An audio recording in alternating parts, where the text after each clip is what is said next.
Hace muy poco hablábamos en otro vídeo del canal del nuevo túnel pasante de Valencia, que tras muchísimos años sobre la mesa sin acabar de arrancar, finalmente se rediseñará con novedades, como su extensión que irá hasta los 10 kilómetros, algo que unido al recomienzo del eterno proyecto de la estación central, arrojaba un jarro de agua fría a los valencianos. Y estos días hemos conocido novedades sobre esta gran obra muy interesantes, así como el posible relanzamiento del tren de la costa.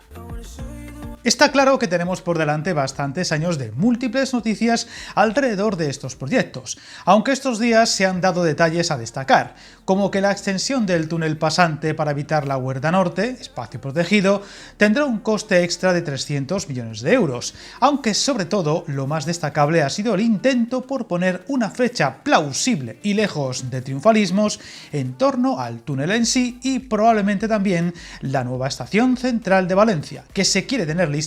antes del 2050.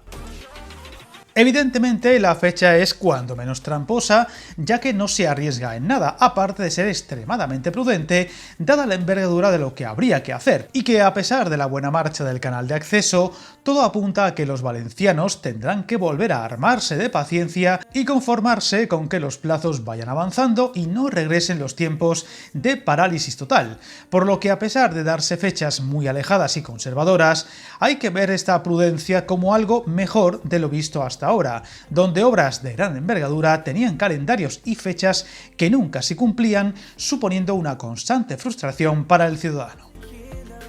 Viajar en tren nunca fue tan fácil. En trenes.com encuentra y reserva tus billetes de Renfe, Wigo, Irio y muchos otros países europeos. Vive experiencias únicas a bordo y recuerda, si vas sobre raíles, está en trenes.com.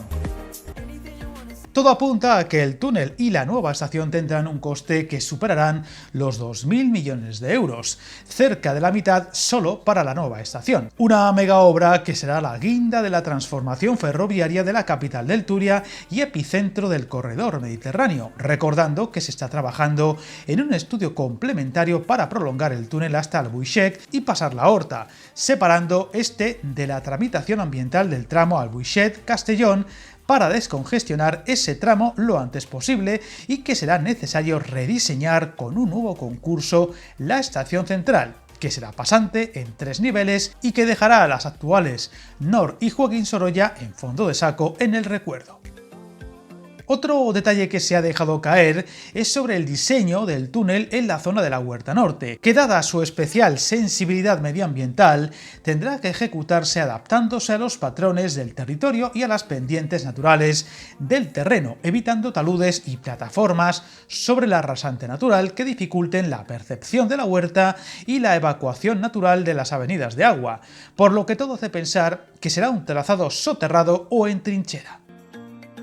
Otro tema de actualidad en la Comunidad Valenciana ha sido la propuesta del Ministerio de Transportes para tratar de poner solución a la conexión entre Gandía y Denia, conocido como el Tren de la Costa, un tramo sin conexión ferroviaria y que se lleva reivindicando muchos años y que al menos tendría parada en Oliva, permitiendo enlazar la mayor parte de las ciudades costeras entre Valencia y Alicante. El Ministerio planteó la posibilidad de que se opte por una alternativa que sería el tren-tram, que aseguró permitiría salvar muchas de las dificultades medioambientales que tiene dicho proyecto e invitó a los políticos valencianos a estudiarlo y negociarlo con el gobierno. Un tipo de tren que ahora podemos ver en la bahía de Cádiz y que también forma parte del proyecto de tren en Girona en desarrollo. Sin embargo, todo hace pensar que esa solución no contentaría a casi nadie, ya que las velocidades y condiciones de ese servicio se alejaría mucho de un tren y se acercaría más a la del tranvía que ya existe entre Denia y Alicante y por tanto tardaría demasiado tiempo en recorrer la distancia, haciéndolo muy poco atractivo para los trayectos largos.